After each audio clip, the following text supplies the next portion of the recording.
Hey guys, we're on Rubius, and I want to make the Dark Iron Pulverizer. So to do this, if you didn't know already, you have to come into Blackrock Depths and make all your way to the Black Anvil. This is the anvil you need to be able to make the mace. So you got to kill the boss. Yeah, you got to get through a few things to get here. But I got here. I've been able to do this on my paladin. He's got the Imperial set. I tried doing it as Holy first, and it just wasn't going to work out. So I switched to Protection, and it's working out really good. Thankfully, we have the Bloodforged Hand of Justice and the Iron Foe. Those things, getting the extra attack, procs my seals, and it lets me sustain myself. So super cool spec. Yeah, this thing has a chance to stun for 8 seconds. Crazy. The damage per second is 46. On my warrior hickory stock, I made the, let's see, True Silver Champion, and this thing, the damage per second went up all the way to 41, or to 51. I made Corruption on this guy, and the damage per second went up to 52. So the weapon, specialization weapons, the damage per second goes up a lot more than normal ones. Yeah, so I don't know what's going to happen when I upgrade this. I hope it's super good. Of the monkey, 5 agility, 4 stamina. Pretty cool. I mean, it's fine. A different one would have been cool. This would be super cool on a druid, actually. Yeah, I didn't think about that. Chance to stun for 8 seconds in cat form or even bear form. Super cool. Super cool. So let's see if we're even able to upgrade this. We are. 210. Damage per second went up by 4. I'm pretty pleased with that. That's okay. Went up by 2. Wish it was a little more, to be honest. But let's use the second one. Up to 50. So we get 50 damage per second. If it's a druid, no point in even upgrading this because the stun is really all you're after. The damage on the weapon, you know, doesn't really matter if you're a druid. It's a little pricey to make. These cost me like 50 or 60 gold. The Dark Iron bars. I can't smelt them yet. I haven't fully figured out how to do that. And then when I do, I watched some videos on it, and I might need to be level 60. I'm not sure. But see, this thing looks kind of cool. The Dark Iron Pulverizer. I really wonder what the proc rate is like. It hits decently hard. There's plenty of other weapons that are better damage per second and stat wise. I mean, look at what level is this? 53. So it's got a tiny bit more damage per second, a bunch of stats. Crazy amount of stamina. Yeah, but I wanted to make this thing and see what it's like. I may post it in the auction house. I would like to use it on my warrior. Maybe I'll put it in the auction house, and if it sells, you know, then I'll make another one. I might try to get 150 gold out of this. The plans are a little tough to come by, and you have to come all the way. I mean, you just have to buy them from the auction house, and the plans aren't always there. They might cost 20 or 30 gold for the plans, and then 60 gold to, you know, get the materials, and then another 30 minutes or an hour to get here. I took my time getting here because I was exploring, and I wanted to go to the Grim Guzzler and see what recipes I could get over there. So I did that, and I fell in the lava once, and I was jumping around in the lava. I'll show you over here. So I stocked up on some things. I made the Swift Boots of Strength, 40% move speed. I got the invisibility potions. I don't actually need these at all. I don't need any of these. Okay, yeah, so here's what I wanted to show. You go like you're going to the Grim Guzzler, which is up there, and I was gonna see if I could jump across and float over here, and I landed about right here. I did not make it. My timing could have been better on the jump. I did not jump right at the edge, and the angle was a little bit off. I could have cut it a little bit closer, and I think I could have made it. I think I could have made it. Because I did not make it, I had to wait 30 minutes because that's the cooldown on my cloak, my trinket here. So I didn't make it. I could have used, you can use an invisibility potion to sneak past these guys, and then you can get here pretty easily. If you do go that route, inside there, go like you're going to the Grim Guzzler, and you have to, you know, turn the lock, the Shadow Forge lock. That closes the door, opens the path here, and you can go through to go to the Grim Guzzler. If you make it that far, you make it all the way through to this bridge, maybe you can try out the little trick to slow fall with some sort of speed boost. I don't know if the swift boots will be enough. You might need a swiftness potion. Yeah, you may need a swiftness potion. If you're a rogue and you could get 80% sprint speed, then that's probably the way to go. Try to make it across. And then you gotta fight the incinerator guy. I don't remember his name. Golmag, I think. The incinerator. He was a little tough to solo. It took some time. I used Lay on Hands once.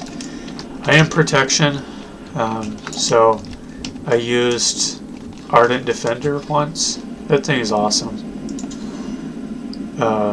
Yeah, super cool. Let me show you me fighting. So Golmag the Incinerator reduces your fire resistance by like 300. So it's nice to have this. But check this out. I do super good against these guys. I put my Seal of Corruption on. Divine Plea stays on 100% of the time. We get 2 seals active at the same time. Seal of Light, or I'm sorry, Judgment of Light. And here in a bit, we'll get Judgment of Wisdom also. So we're like full sustain, we're not losing any health. And if you really want to, you can go Seal of Light on top of Judgment of Light, on top of Judgment of Wisdom, and you're just healing up. I have Hammer Storm and Light's Hammer, again, even more healing. With Hand of Justice,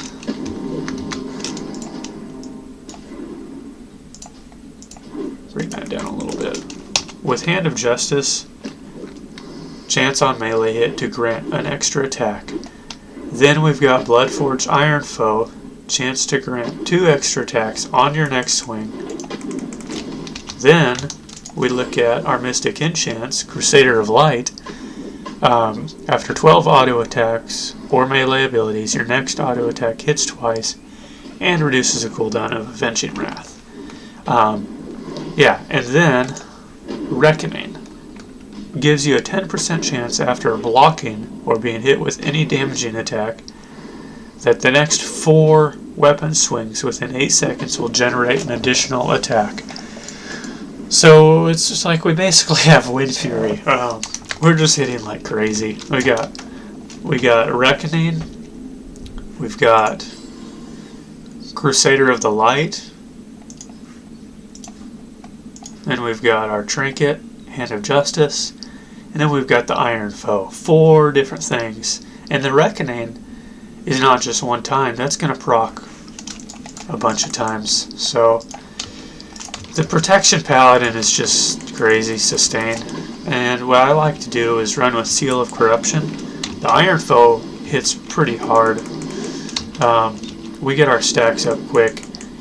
If you remember, back in any of my other videos, there was the Twist of Faith bug, where you could have 2 seals at the same time. They triggered no cooldown on your seals.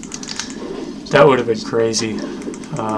Having 3 seals active at once with this many auto attacks would have been insane. Yeah, keep Divine Plea up.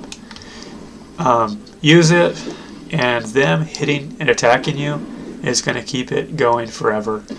So the cooldown will run out and you'll still have it on. And just keep it on. You don't have to use it again. It doesn't stack. Yeah, super cool. I made the protection spec for PvP, really, because of my Iron Foe, my Bloodforged Hand of Justice, and, you know, some other things that seemed like it would be really cool. And it is, it's pretty fun. I had some tough matchups in some of them, but he's really cool, he's really fun. Yeah. Anyways, I've been taking a week off from making any videos. I just wanted to take a break, step back, and rethink some things. See what kind of vision I get for going forward. And yeah, I'm still not going to upload till tomorrow. But yeah, I wanted to make this mace, and I made my way here. Here we are. So I'll probably use this on Hickory Stock, the Warrior. Probably post this in the auction house for 200, maybe 150. And if it sells, then I'll come over here and I'll make another one. Maybe I'll even make 2. One for my Warrior and another one to sell again. We'll see. I wish the upgrade kits would make this a bit better. The True Silver Champion is an incredible sword. Let's look at this. And actually, wow, I didn't realize this does not require Weaponsmith. Wow. These one-handers do require Weaponsmith, but these do not. I didn't realize that. I'm going to have to make some more True Silver Champions. I may have to make Blight. These 2 are the ones that you only can make if you're a weaponsmith. So they don't require you to be a weaponsmith to be able to use them on your character. But to craft them, yes, you have to be a weaponsmith. And on Hickory Stock, he's my weaponsmith. I made these swords, this sword, and the damage went all the way up to 180. Damage per second went all the way up to like 51. The Protect the Caster with a Holy Shield is super cool. It's super cool. It's not a huge shield, but it's a little shield and it's really cool. The shield lasts for a really long time too. It lasts for like 30 seconds, might even be a minute. I don't remember, but it lasts a long time. Yeah, this is another thing I'd be interested to make. You know, I don't know. 26 Dark Iron bars. The damage per second doesn't go up enough. It is a fast hitter, but it's level 52. At that point, we can make Corruption. Or this one here would be pretty cool too. I want to try this one out. Damage per second is a little bit less. High parry rating and a bunch of stamina. 260 attack speed. Keep in mind, there's the Sulfuras hammer. Sulfuras. Sulfuras 2-handed epic sword, level 50. 260 attack speed, like 50 damage per second. So I don't know if it's really worth making Corruption. I did want to make it and see. I'll probably still want to make... Okay, yes, these I'll definitely want to make. And if we say the damage per second goes up by 2, each armor kit, each upgrade kit, this is going to go up to 55.3 and then 57.3. It's pretty good. Pretty good. What I'm really excited for is the Arcanite Reaper. I do have the plans for this. I don't know what the damage is going to be. It's going to be pretty high. It's already super high for the level 50 to 59 bracket. This hits extremely hard. We have the Wrath of Arkarok, 258.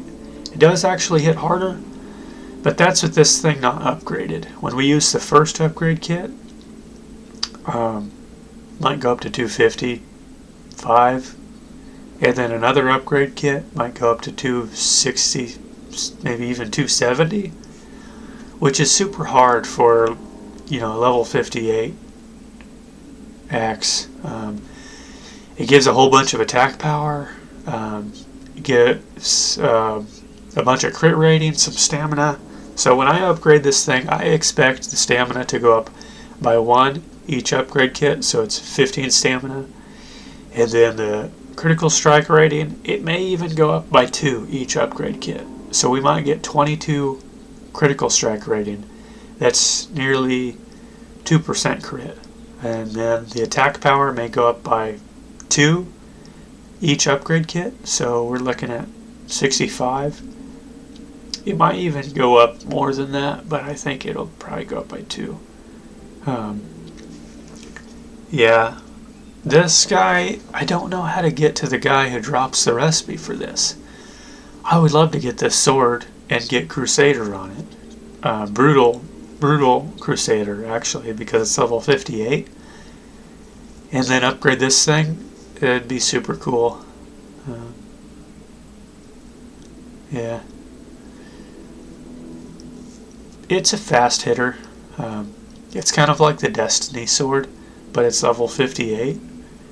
And it actually heals for a good amount. You know, it heals for some. The Destiny sword gives a lot more strength, but this heals you. So, tough to say. I'd like to make it, upgrade it, and compare the damage per second on this to the Destiny sword. But anyways, guys, thanks for watching. Here's the mace. I wanted to come here and just make the mace, and while I got here, I figured, you know what, I want to record it. I want to record it and show you guys the mace. Show you a little bit of, I guess, talk about how to get here, and then, you know, what happens after you make it and upgrade it. So this is it. Thanks for watching, guys. I'll talk to you in the next video. Bye.